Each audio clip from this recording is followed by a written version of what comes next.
নমস্কার, আমার হেসেলে গল্পতে আপনাদের সবাইকে স্বাগত। আজকে আমি তৈরি করব চিংড়ি মাছের চপ। তো কিভাবে করব? আলু সেদ্ধ করে নিয়েছি, প্রেসার কুকারে আমি আলুটাকে সেদ্ধ করেছি। দিয়ে এবারে আলুর খোলাগুলোকে ছাড়িয়ে নিচ্ছি। আমার এই হেসেল মানে কিন্তু আপনাদেরও হেসেল, তাই না? আমার হেসেল মানে সবার হেসেল। তো এই হেসেলে আজকে চপ তৈরি হচ্ছে, আপনারা সবাই খাবেন। তো প্রথমে আলুগুলো আমি নুন দিয়ে ভালো করে চটকে নেব।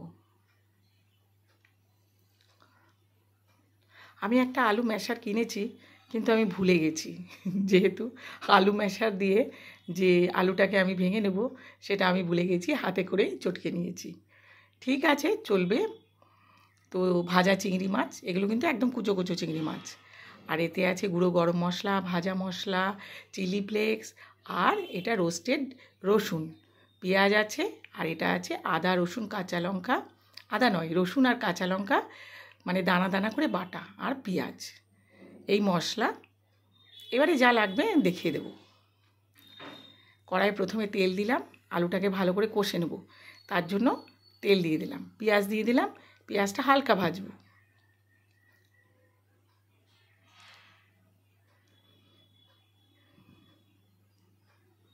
আপনারা কোথা থেকে দেখছেন অবশ্যই জানাবেন আমাকে। এবার পেঁয়াজে অল্প নুন দিয়েছি, আর রসুন আর কাঁচা লঙ্কা যে দানা দানা করে বাটা আছে সেইটা 3-4 চামচ মতো দিয়ে দিয়েছি। দিয়ে এবার হালকা নেড়ে নেব।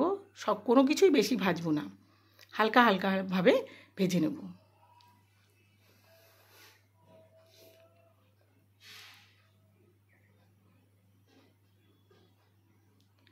হলুদ,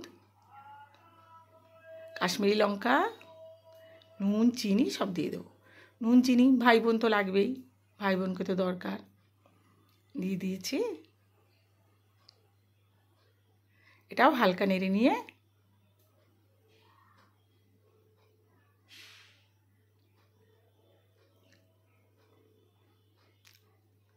আলুটাকে দিয়ে দেবো।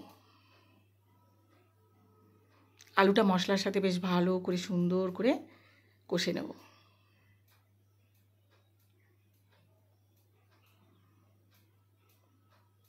আমি সব কিছুই আস্তে আস্তে দেখাচ্ছি যাতে আপনাদের কোনো অসুবিধে না হয়। আপনারা যদি এই রেসিপি করেন আপনাদের কোনো অসুবিধা হবে না।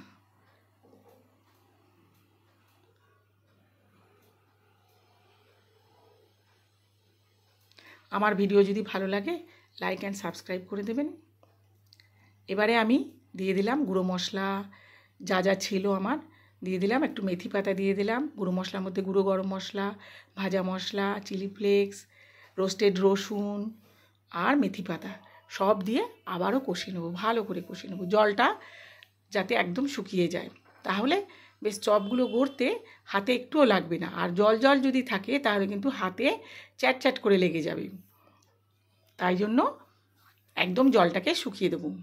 এবারে শেষের দিকে চিংড়ি মাছগুলো দিলাম, এটাও একটু নেড়ে নেব। চিংড়ি মাছগুলো নদীর চিংড়ি মাছ, খুব ছোট ছোট, কিন্তু খুব স্বাদ খেতে। আর এই চপের সেই স্বাদ হবে খেতে। একবার করে খাবেন তাহলেই বুঝতে পারবেন।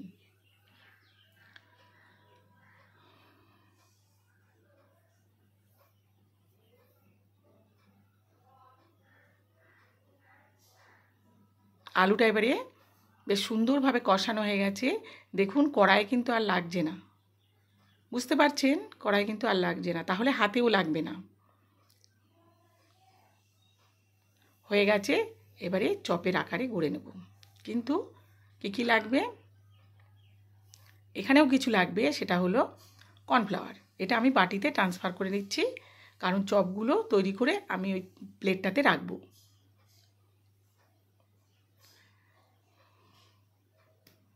প্রথমে চপের আকারে সব গড়ে নেব। যে যেরকমভাবে শেপ দেবেন সেইভাবেই চপ তৈরি হবে। আমি লম্বা লম্বা দিচ্ছি, ডিমাকৃতি লম্বা লম্বা দিচ্ছি।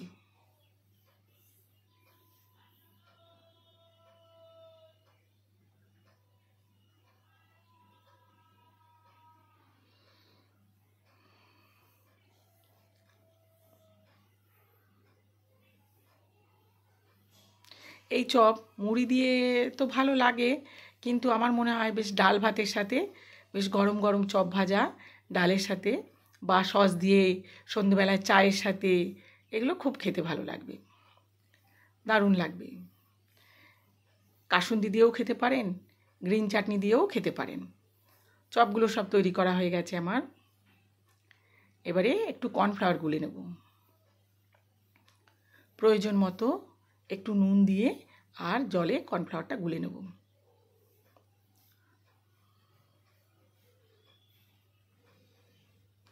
আমি এখানে 3 চামচে দিয়েছি, কিন্তু আপনাদের যেরকম প্রয়োজন আপনারা সেইভাবে দেবেন।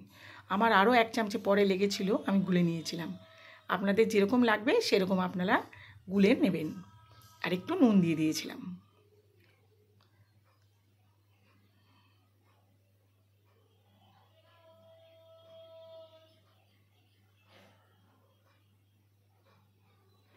কর্নফ্লাওয়ারে ডুবিয়ে নেব প্রথমে চপটা, তারপরে ব্রেড ক্রামে এটাকে ঠিক করে নেব, চপের আকারে তৈরি করে নেব। যেমন দোকানে চপ হয়, ব্রেড ক্রামগুলোকে বেশ ভালো করে মাখিয়ে নেব। আমি একবার মাখাবো না, আমি কিন্তু 2 বার মাখাবো, তাহলে বেশ করকরে হয়, একবারে ভালো হয় না। প্রথমে সব চপগুলোকে একবার কোট করে নেব, আবার দ্বিতীয়বার কোট করব ব্রেড ক্রামে।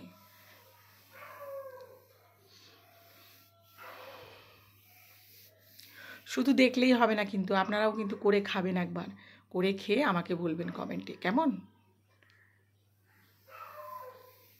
আর ভালো লাগলে আমার ভিডিও অবশ্যই সাবস্ক্রাইব করে দেবেন, কমেন্ট করবেন, লাইক শেয়ার করবেন, শেয়ার করে দেবেন অবশ্যই।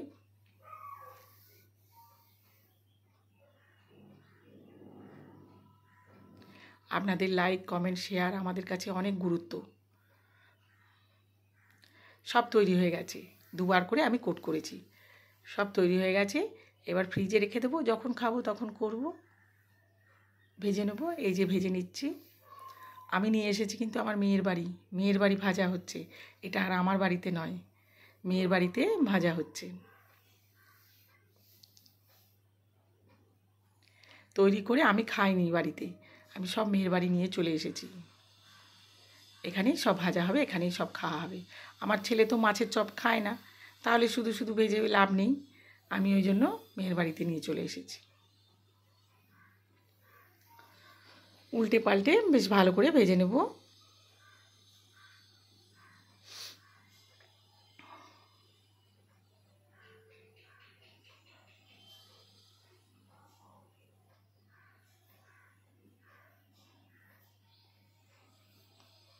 ভাজা হয়ে গেছে, এবার তুলে নেব।